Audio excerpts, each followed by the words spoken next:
Hey coucou, sais-tu que la manière dont tu as été élevé autour de la cuisine et ton rapport autour de la nourriture en dit bien plus que tu ne peux le penser. Je t'invite à t'installer confortablement, je vais te raconter mon parcours mais aussi ce que j'ai découvert en chemin.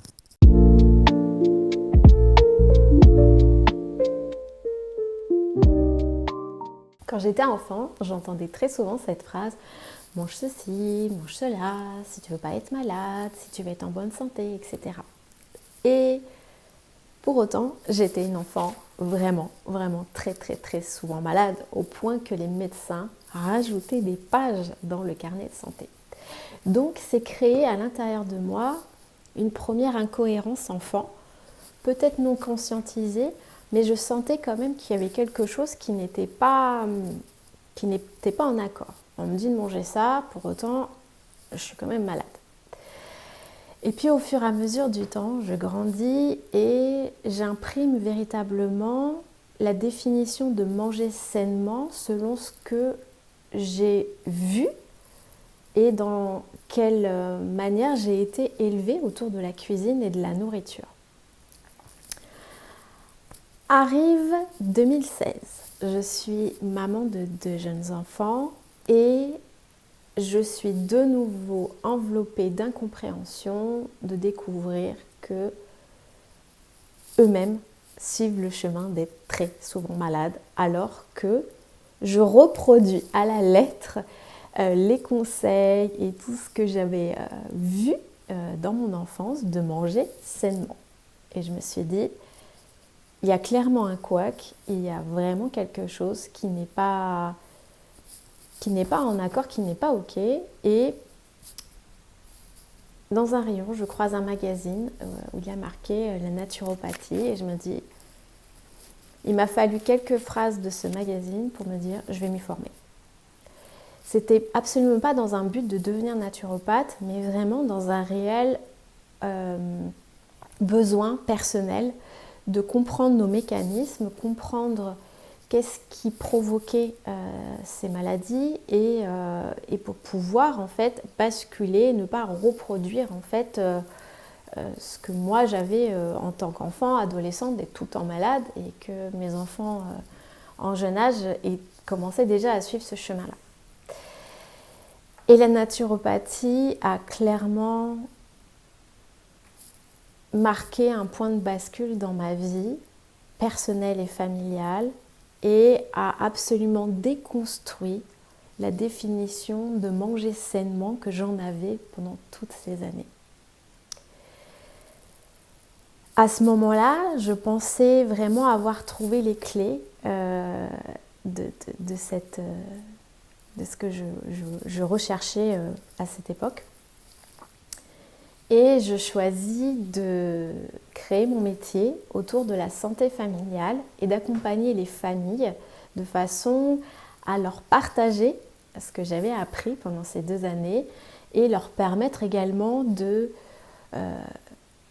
harmoniser leur foyer au niveau de l'émotionnel, au niveau de l'alimentation, au niveau du sommeil, etc. Mais surtout leur apporter de la compréhension puisque j'en avais pas reçu, moi, en étant jeune maman et j'avais envie d'offrir ça en fait aux familles, leur permettre d'avoir un espace où ils reçoivent de la compréhension, de l'écoute et vraiment d'éplucher ce qui n'allait pas et les nœuds qu'il y avait au sein de leur famille.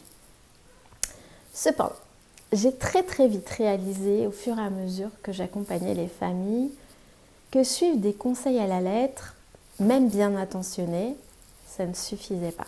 J'ai exploré au fur et à mesure, que ce soit personnellement, familialement et également professionnellement, dans le cadre des séances, que le corps ne suit pas les règles.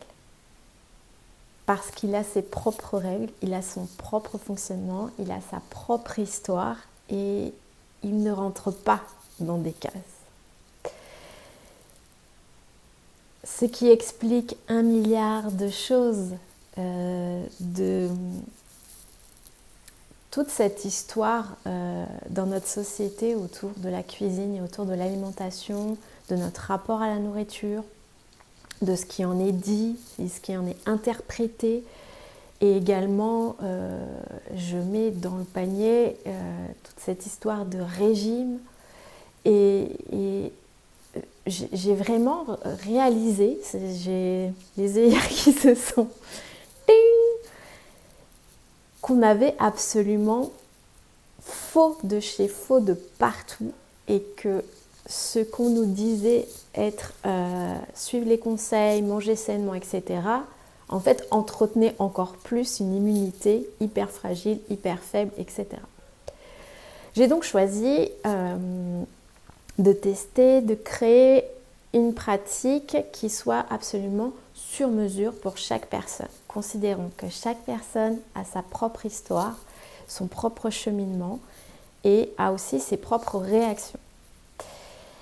Et c'est là que la magie a opéré. J'ai commencé à plus en plus à découvrir que il se passait de très très très belles choses quand on accompagne l'humain à aller se connaître lui, à aller explorer sa propre histoire. Et quand on parle d'histoire, on parle souvent, en tout cas on ramène souvent à qu'est-ce qui s'est passé dans ton enfance, qu'est-ce que tu as vécu, comment s'est passée l'école, ton adolescence. Mais on oublie très souvent de quelle était ton histoire autour de la nourriture, autour de comment cuisiner, ton histoire autour du mouvement, ton rapport au corps, ce que toi on t'a enseigné, mais également ce que tu as pu voir autour de toi. Ton histoire autour du sommeil, de la nuit, comment ça se passait, est-ce qu'il y avait des choses qui étaient en résistance, est-ce qu'il y avait des peurs, est-ce que ces peurs ont été écoutées ou est-ce qu'elles t'ont accompagné au fur et à mesure des années. Et finalement, déjà d'ouvrir cet espace à l'histoire globale et pas ce qu'on en raconte très souvent sur les réseaux sociaux où on fait vraiment des raccourcis qui posent problème parce que du coup ça pose interprétation et c'est pas véritablement ce qui se passe dans le cadre d'une séance. En tout cas, pas en alchimie de lettres. Et ce qui s'est révélé au fil des années et qui donne sens aussi à cette vidéo aujourd'hui que j'avais envie de partager, c'est que la nourriture, c'est pas une recette universelle à appliquer. C'est véritablement pour moi un chemin personnel, la connaissance de soi, qui permet d'écouter son corps, apprendre à découvrir ses besoins, ses rythmes, ses blocages aussi, ses résistances, ses refus et ses accords, et d'alchimiser, de transformer son rapport à la nourriture avec un dialogue avec soi-même. Au plus on se relie à cet espace-là en conscience, au plus on n'écoute absolument pas tous les conseils sollicités et non sollicités, quand bien même ils sont bienveillants et gentils, on ne les écoute plus, ou en tout cas on les entend en écho, et on est vraiment dans une attention focus sur qu'est-ce que mon corps a besoin aujourd'hui. Et c'est ce que je pratique personnellement et que j'apprends aussi à mes enfants qui deviennent de jeunes adolescentes. C'est que quand on va en course, en fait, on se connecte pleinement à notre corps de ce qu'il a besoin. Qu'est-ce qu'il a besoin comme soutien? Qu'est-ce qu'il a besoin pour soutenir en fait la période qu'on traverse chacun? Et également aussi, qu'est-ce qu'il a envie de gourmandise, qu'est-ce qu'il a envie comme plaisir, etc. Et très souvent, ça nous amène à créer des recettes où on s'en amuse à l'appeler de la saligadou. Alors c'est hyper beau, mais on se laisse vraiment guider avec différents ingrédients qui nous inspirent, des aromates, des légumes, etc.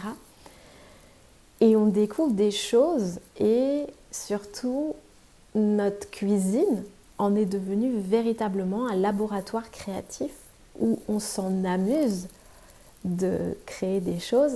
Alors, bien évidemment, on reste humain, hein. Il y a des soirs où on est fatigué et qu'on n'a pas d'idée et que des fois on a juste envie d'aller se coucher. Cependant, toute cette exploration a véritablement changé la vision de cet espace de la cuisine qui, moi personnellement, je ne m'en approchais pas. J'ai une maman qui cuisinait toujours, mais en exclusivité, donc j'étais toujours écartée de ça. Et en grandissant, j'ai développé que c'est parce que je n'étais pas douée, parce que je ferais tout cramer. Et puis de toute façon, j'aime pas ça. Et puis en grandissant, et je crée cette histoire dans ma tête. Bah, de toute façon, j'ai un partenaire qui adore cuisiner, alors pourquoi je m'embêterais moi à venir mettre mon nez dedans? Et finalement, cette formation de naturopathie, elle a complètement brisé, éclaté tout ça. Et j'ai pu me révéler en étant, ouais, je suis quelqu'un de très créative, j'adore créer. Et j'ai pu découvrir que la cuisine, c'était de la création. Et du coup, j'ai un partenaire qui continue de cuisiner ce qu'il aime. Et moi, j'ai pris ma place dans cet espace pour créer aussi avec ma couleur et mes énergies. Et ça donne des choses super, super chouettes. Voilà pourquoi.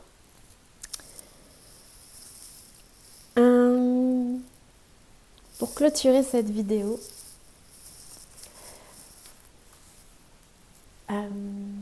vous dire que ce qui nourrit l'un peut littéralement épuiser l'autre. Ça ne sous-entend pas de faire 1 milliard de plats pour chaque membre de la famille, c'est simplement être à l'écoute de ce que chacun traverse et a besoin et de réunir ça dans un repas. Et de rappeler aussi que de se sensibiliser à ne point suivre aveuglément les conseils que l'on trouve dans les livres, sur les réseaux sociaux, qui sont vraiment déversés à la pelle, mais vraiment en énorme quantité. Et d'apprendre à s'écouter. Apprendre à explorer sa propre histoire, y compris autour de la notion de cuisine, cette pièce et cet espace, comment on le considère, comment on le voit, comment on l'entretient, quelle énergie on y fait circuler, et notre rapport à la nourriture, sans jugement, sans absolument rentrer jamais dans un extrémisme. Voilà.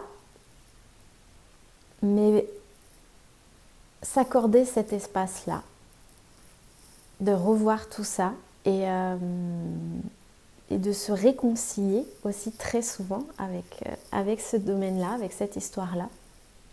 Parce que en alchimie de l'être, je découvre très souvent qu'une personne qui se met en retrait de faire à manger a très souvent une histoire aussi à ce niveau-là. Et au niveau de l'image qu'il a de soi et de ses capacités et de ce qu'on lui a raconté et lui montré durant toute son enfance. Donc, chaque corps et chaque histoire est unique. Et c'est là toute la beauté du chemin en alchimie. Je vous souhaite une très très très belle journée. Merci beaucoup d'avoir suivi cette vidéo jusqu'à la fin. Et en joie de vous lire si vous avez envie de partager quelques mots en commentaire. À bientôt!